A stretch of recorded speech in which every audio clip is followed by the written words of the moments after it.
Hi YouTube. I cut all my hair off last week. It was kind of a shock at first, but I'm used to it now and I like it. I felt intuitively I needed to let go of some old energy and start this new season with a clean slate. So this is probably the shortest I've ever had it, but it feels good, especially because it's hot right now. I'm out doing my exercise, and I didn't do any videos last week because my son was at the fair doing some 4-H stuff. He does arts and photographies and animals. It's really fun. I just love the community aspect of it and the children, and he actually won grand champion for one of his photographs, and he did last year as well. He's pretty creative. He thinks he's not, but he is. So anyways, I wanted to talk a little bit today about transitioning into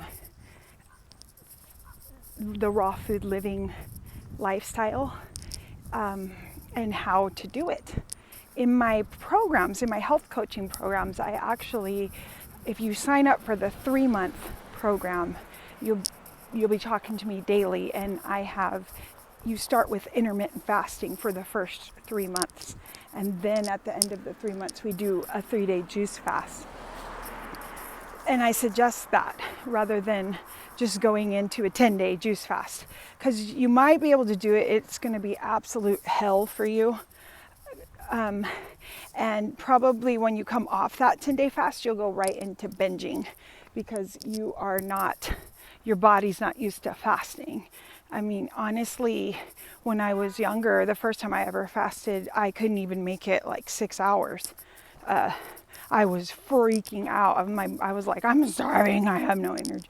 I wasn't used to it at all. And that's most people's reaction because we're so used to feeding our bodies constantly with chemicals, not even real food. But once you get clean and you get used to fasting, your body actually goes, ooh, I like it. Your body will crave it.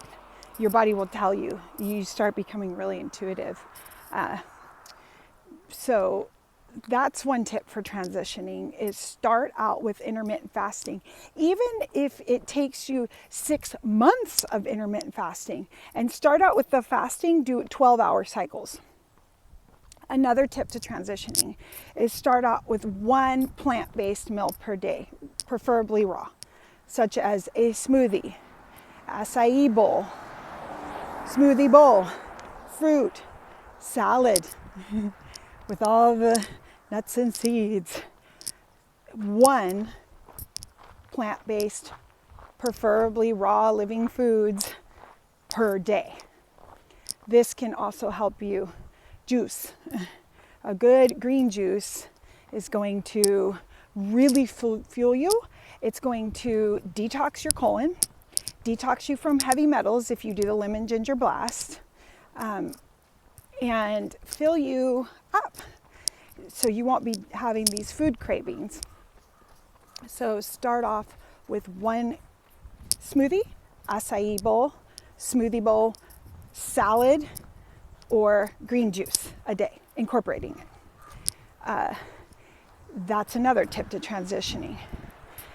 So the other thing is, when you are transitioning, I would try to educate yourself as much as you can. This helps you. It reprograms your brain from stinking thinking, because a lot of our bad habits are addictions. They're food addictions that feed parasites and negative gut microbiome.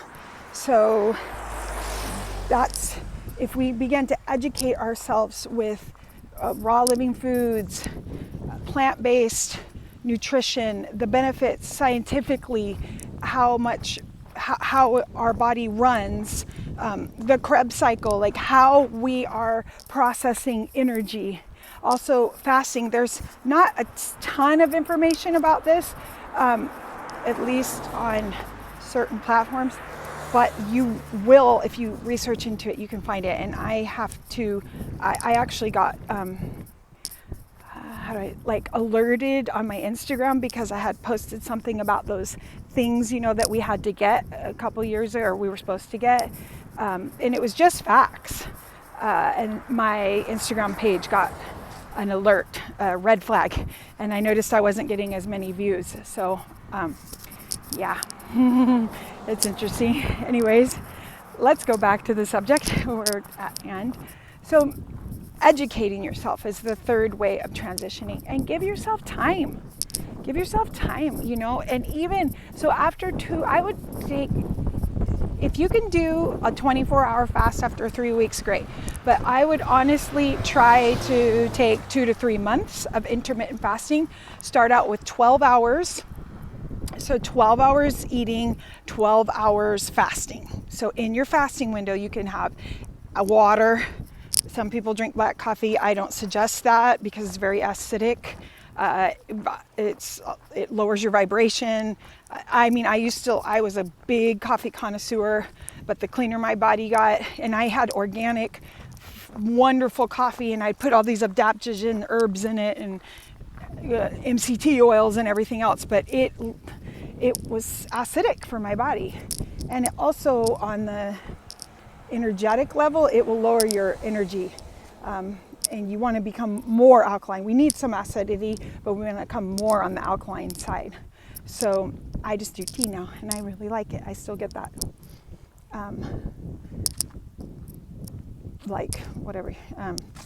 the habitual morning warm cup, you know, of tea, herbal tea with mushrooms and adaptogens in it. Sometimes I'll have Earl Grey because it tastes good. Or a black tea, but tea is much more hydrating and better for you. So, and I put medicinal mushrooms in it as well. It's really good. But anyways, in your fasting window, anything 0 calorie, not Diet Coke and stuff like that, absolutely not. Don't do that to yourself, please. That stuff is toxic, very addicting, and destroys you. So, start out with a 12-hour, and I would do that. You might even do that for a month. And then start shrinking your eating window. So then go to 8. So you're eating in an 8-hour window. Do that for 2 to 3 weeks. Then shrink it down to a 6. And especially for women that are still in their cycle, I would play with it a little bit depending on your cycle. Even if you're in perimenopause. So you might have a day where you have a really long fasting window once you get used to fasting, like 20 hours. And then the next day you would want to go back to the 12-hour so your metabolism doesn't get stuck. So anyways, I hope that helps. I'm coming up to some cars. Please like, subscribe. Bless you. Ciao.